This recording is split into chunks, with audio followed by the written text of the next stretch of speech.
Guts leads the other Hawk members after Griffith. A couple of things to note here. Guts is chasing after him without his sword. It was lost in the battle against Wild, being broken, stuck inside of his neck. This is the second time that Guts has actually broke his sword, the first being with the Battle of Doldry. But he always conveniently had a replacement, whether it's the one Zod threw down to him or the one made by Godo. The point is that Guts is about to ride headfirst into the most difficult and traumatizing event of his entire life, and he's doing it without a sword by his side. A sword which he's lived his life by and has spent a year searching for himself, only to come to the realization that the sword is the only thing that's ever made him feel like he had a purpose. On top of that, we are also given a flash of when Guts left the Band of the Hawk. For Guts is once again reminded that if he had not left on that morning, Griffith may have not been in the situation that he's in now. So traveling to what will soon be a life-changing moment, he is without the comfort of his sword, and in the mindset that he may have been the one to cause all of this to begin with, simply by trying to be like the man he had the most respect for. That man is now sitting in a lake, his mutilated body wrapped in bandages, his arm newly broken. He looks up to the sky to see the beginnings of an eclipse taking over the sun. In his hand, the Balet starts to fidget. And behind him are the silhouettes of at least a few dozen things. As the Hawks approach, they see the figures but are unable to determine what they are. But we as the reader see they are clearly not human. Guts jumps out of the carriage and runs to Griffith. As he comes up to him, in Griffith's head, he wants Guts to stay away. Quoted, "If you touch me now, if you put your hand on my shoulder, I'll never again with you." But here's the thing. Griffith does not know what the Balet actually does. He's put a few pieces of the puzzle together, recounting things with Zod and Wild, what they have said to him. But still, he's unaware of the choice he'll need to make. But as Guts gets closer, it's almost as if he has an idea. And wanting Guts to stay away shows some preservation for Guts' life. And if he could only call out and speak, maybe he would have told Guts to stay away. But without his tongue, that's a little hard. As Guts touches Griffith's shoulder, the Balet awakens and screams. This activation causes time and space to shift around our characters, and every single member of the Band of the Hawk are transported to some new hellish dimension. We briefly cut to see Rickert, the only surviving member of the wounded Hawk members that were attacked by demons in the middle of the night, saved by the Skull Knight. He's hitched a ride with some traveling performers. They see him off and give him some medicine for his journey. As Rickert leaves, a fortune teller on the carriage looks into her crystal ball, foreseeing a dark omen about to take place. And even them picking up the boy and seeing him off may have been a piece of fate's puzzle. A fate that could cause calamity for the entire world. A grand scheme of God, perhaps. The travelers stop and they see the eclipse happening above them. Among the travelers flies out a small, cheerful elf. It's Puck, who Guts will eventually meet in the Black Swordsman arc, and who we saw in the very first chapter of the manga. Seeing Puck here is a nice little throwback, as he hasn't been around since the first arc, which takes place chronologically after this one. But it's not only a callback, but also a reminder of where things are going. It's also nice to get a little smile, from seeing him before all this carnage is about to begin. The Hawk members are in an unknown dimension. The entire earth below them is made of what looks like faces of Balets, some large, some small, but all kind of wiggling and screaming in agony. It's as far as the eyes can see, and the eclipse still looms above them.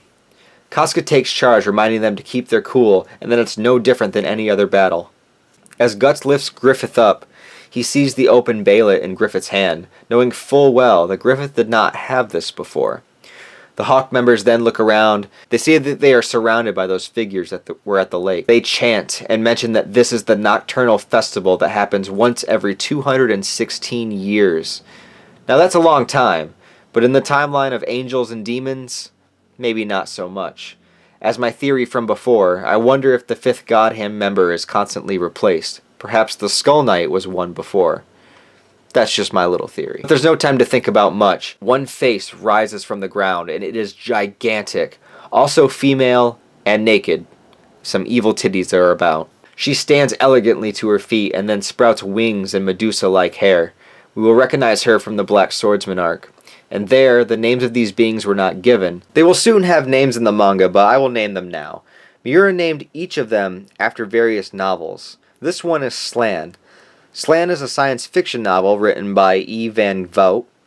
Going by Wikipedia for the summary of the novel, it says, Slans are evolved humans, named after their alleged creator, Samuel Lane. They have the psychic abilities to read minds and are super intelligent. They possess near limitless stamina, nerves of steel, and superior strength and speed. When Slans are ill or seriously injured, they go into a healing trance automatically. The next creature emerges from the sky, also made out of the Beylit-like faces. He swoops down, flying through the Hawk members. He is small, wearing what looks like glasses, and has a devilish grin. His body is made up of squid-like tentacles. His name is Ubik, named after the book by Philip K. Dick. Described as a deeply unsettling existential horror story, a nightmare you'll never be sure you're woken up from. The next one emerges from the ground again and is the gigantic fat Godhand member. His eyes closed, mouth open, and mostly doesn't speak. His name is Conrad, named after the series called And Call Me Conrad by Roger Zelazny. It follows the story of Earth being devastated by nuclear war. And last, as his silhouette forms in front of the Eclipse and then becomes whole, we get Void, a long shroud, eyes sewn shut, mouth stretched open, and his brain revealed. Named after the novel Destination Void by Frank Herbert. The plot summary reads, in the future, mankind has tried to develop artificial intelligence, succeeding only once and disastrously. A transmission from the project site on an island, Rogue Consciousness, was followed by slaughter and destruction, culminating in the island vanishing from the face of the earth. Void welcomes them, calling them lambs of the unholy god born of man. Remember that. It'll become important later. He tells Griffith that he has been chosen to become one of them. Guts scoffs at this, pulls out his tiny dagger, and points it up at the gigantic angels. He tells them that Griffith is nothing like them, and Griffith even seems to smirk at Guts standing up for him. Slan only remarks that Guts' words will make him an even better sacrifice. Here we get the exposition that's been missing for some time. That with his possession of the Beylit, it means Griffith has the qualities to become a demon. But unlike Wild, Zod, the Count, and who we've seen before, Griffith's Crimson Beylit is specifically to become a member of the Godhand. And remember that the Beylit is only activated when you reach complete despair. What is Griffith right now but a shallow husk of what he once was, unable to wield a sword or even speak? Now he's being offered ultimate power. Of course, only at the expense of offering the Band of the Hawk as sacrifices. And thus we reach the beginning of the moral dilemma. The apostles around them begin to transform into their true demon forms. Remember how tough it was for Guts to defeat Wild? That was one apostle. We are now surrounded by hundreds. Yes, despair. Void comments how all of this has been determined by fate, or as he says, causality. The theme and idea that what was meant to happen will always happen, and there is no escape. They call up the altar, which is literally a hand rising out of the ground, bringing Griffith up towards the Godhand members. Guts grabs onto Griffith's arm as long as he can, but remember that Griffith's other arm is broken from when he fell into the lake. He cannot hold on to Guts, and thus Guts falls. He manages to catch himself on the arm by digging his dagger into it, slowing him down. But isn't it convenient that Griffith was not able to hold on to him specifically because of that broken arm? As Void just mentioned, this is preordained by fate. Every little step of the way, Guts without a sword, Griffith breaking his arm, all the little pieces to make this happen. And it's those little touches that makes this story so great. The Godhand members surround Griffith and give him a vision of his past. As a little child, he was captivated by the castle. He runs to it only to find himself in darkness, standing on countless corpses. Imagine the time it took to draw all these little details. I can't even imagine. Griffith sees a vision of the little boy with the night toy that died on the battlefield for him. This was a death that affected Griffith deeply and caused him to sleep with the nobleman for better funding for the Band of the Hawk. The boy wants to go to the castle with him, but Griffith says he can't go because he's already dead. He then sees more bodies stand up, members of the Band of the Hawk, all wanting to make it to the castle with him. Griffith breaks down, saying that he's sorry that he can't take them. And here we see clear confirmation that Griffith cared about every Hawk member. He may not have regarded them as friends, and maybe only thought of them as tools, but he still recognized that they were human lives dying for him. And for that, he does have regret that they all needed to die. So let's get into the moral conundrum here. All these bodies Griffith are standing on are making a bridge to the castle. The bridge is not complete. The castle is still in the distance. Each body willingly died for Griffith's cause to have his own kingdom. Thus, from one perspective, they were sacrificed for one's greater ambition. And here in this dimension, the Godhand are offering that ambition at the expense of more sacrifice. So you could say that what they are offering is no worse than what Griffith had already put them through. True, the method of death is different. It's one thing to go out in a battle against other knights than it is to get eaten alive by demons. But the end result is the same. Death for progress. So add that in with Griffith's current situation. He's crippled, broken, his body falling apart. He has no tongue, most likely no dick. Imagine Griffith's entire life being spent building himself up to prove himself and make a name for himself. How many battles, how many meetings, how many years it took for him only to get as far as he did. Now all of that is gone forever. There is no conceivable way for him to ever regain his power and status. And add on to that the incredible power of the Godhand members and what they possess. They are otherworldly beings of unknown abilities. Imagine yourself put into that situation. Imagine everything has been taken away from you, and you are a mangled piece of flesh who is on the verge of death.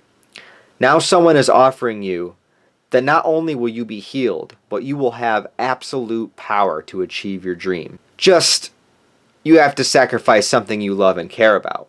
And in Griffith's case, he's kind of been doing that all along. As Ubik states, he's been walking on corpses to get this far, and if he wants to go all the way, he'll need to pile up more. So Griffith picks up the body of the child and begins walking forward. He thinks to himself that this is the path he's chosen and walked. If he repents and apologizes, everything will come to an end, and he will never reach the castle. Back to reality, Casca, Judo, Pippin, Corcus, and the others look up in horror of the situation. Void tells him to simply say the words, "I sacrifice," and he will be gifted raven black wings to fly higher than any summit. Just then, Guts finally makes it to the top of the hand altar. He's out of breath, and he looks at Griffith. Griffith turns around to see him eye to eye. He recounts that Guts was the only one to ever make him forget his dream. Whether it was friendship, or love, romantic or parental, that love took precedence over everything else. And for this, Griffith resents the man who respects him more than anything. Griffith chants, "I sacrifice." And the hand closes like a fist around him with Guts on the outside. Void creates the brand of sacrifice and sends it out to the entirety of the Band of the Hawk. And we see now how Guts got branded on the back of the neck, as it was there when we met him at the start of the manga. All the demon apostles rejoice and then begin to commence their attack on the Band of the Hawk. The threads of destiny are now bound as one. The promised time has come.